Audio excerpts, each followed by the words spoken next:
You are currently leaking energy every time you react to a rude comment, every time you obsess over a headline, and every time you lose your temper in traffic. You are giving your power away to strangers. We live in a world that profits from your outrage. It is designed to keep you in a state of constant low-grade fever. The news, social media, and the demands of modern life are all poking at your reptilian brain, begging you to fight or flee. But ask yourself this: when have you ever made a brilliant decision while you were angry? When has panic ever saved you from a difficult situation? History's greatest leaders, samurai and sages, shared one secret: they did not control the world. They controlled their reaction to it. They understood that calm is not a state of passivity, it is a weapon. Calm is the ability to stand in the center of the hurricane and light a candle.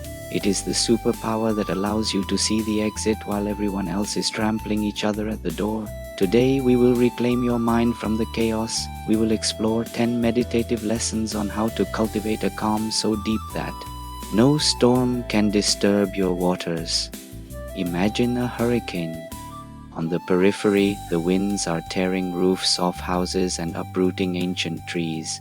It is a zone of absolute destruction and chaos. But if you travel to the very center, to the eye, the wind stops. The sky is blue, the birds are singing, and the air is still. The storm has not vanished, but the center is untouched by it. Zen teaches us that you must become the eye. The world will always be a storm. Markets will crash, relationships will end, and plans will fail. If you live on the periphery of your life, attached to every external event, you will be torn apart by the winds of circumstance. But if you anchor yourself in the center, in your own internal sanctuary, you can watch the chaos without. Becoming the chaos. Calm is not the absence of the storm. It is peace within the storm. The Buddha taught a parable about the second arrow. He said that in life we cannot avoid being hit by the first arrow. This is the pain of existence. The first arrow is the insult, the job loss, or the physical injury. It is painful, but it is inevitable. However, most of us immediately shoot ourselves with a second arrow. The second arrow is our reaction. Why did this happen to me? It's not fair. I am ruined. The first arrow is physical pain. The second arrow is mental suffering. The first arrow represents the chaos of the world, which you cannot control. The second arrow represents your lack of calm, which is entirely within your control. A calm mind accepts the first arrow with dignity and refuses to fire the second. By accepting the pain without adding the narrative of victimhood, the wound heals twice as fast. Viktor Frankl, a psychiatrist who survived the Nazi concentration camps, discovered a profound truth in the midst of hell. He said, between stimulus and response, there is a space. In that space is our power to choose our response. Most people live with no gap. A trigger happens and they react instantly, like a machine programmed by biology. Someone cuts you off in traffic and you scream. This is slavery. Calmness is the discipline of widening that gap.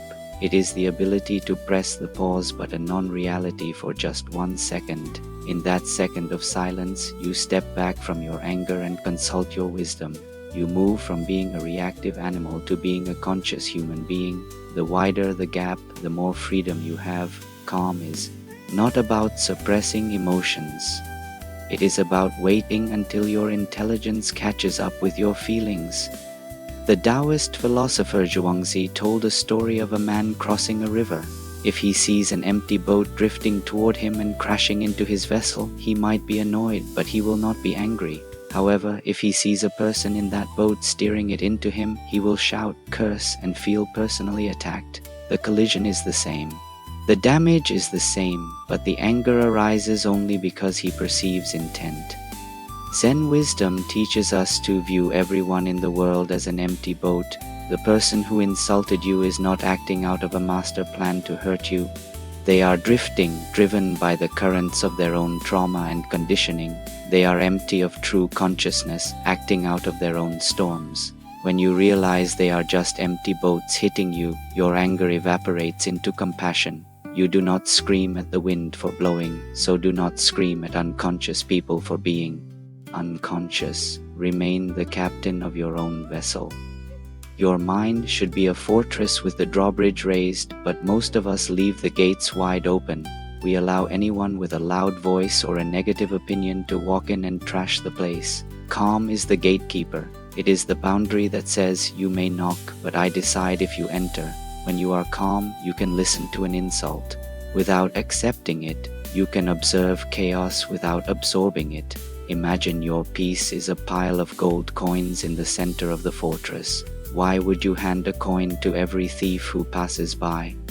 To cultivate a superpower, you must be stingy with your attention.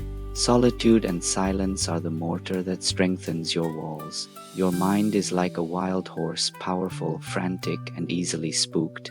If you try to control it by force, by whipping it or screaming at it, it will only panic more.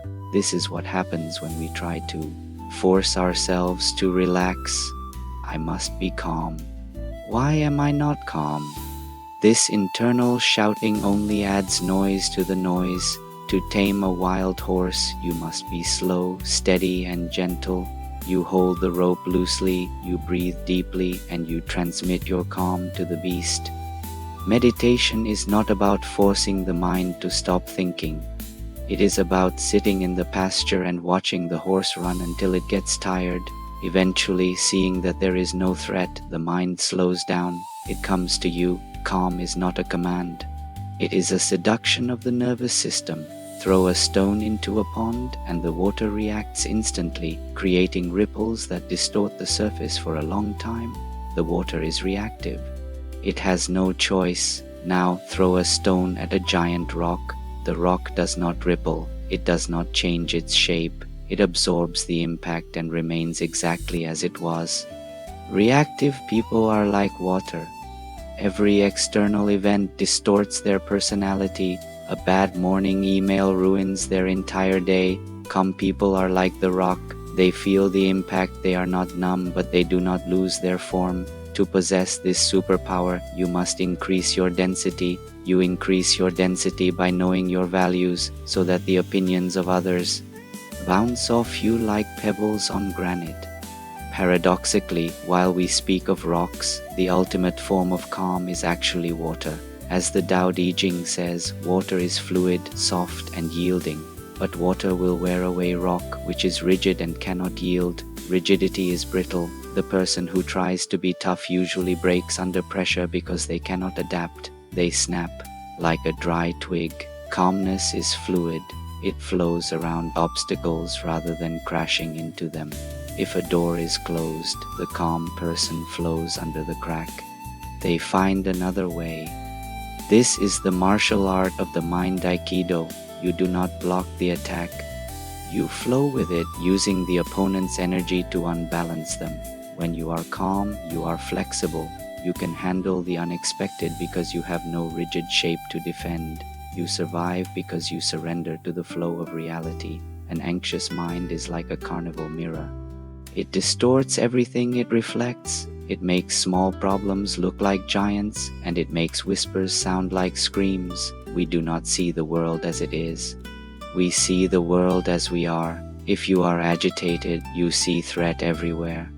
Calm is the act of polishing the mirror. When the mind is still, it reflects reality perfectly without the distortion of fear.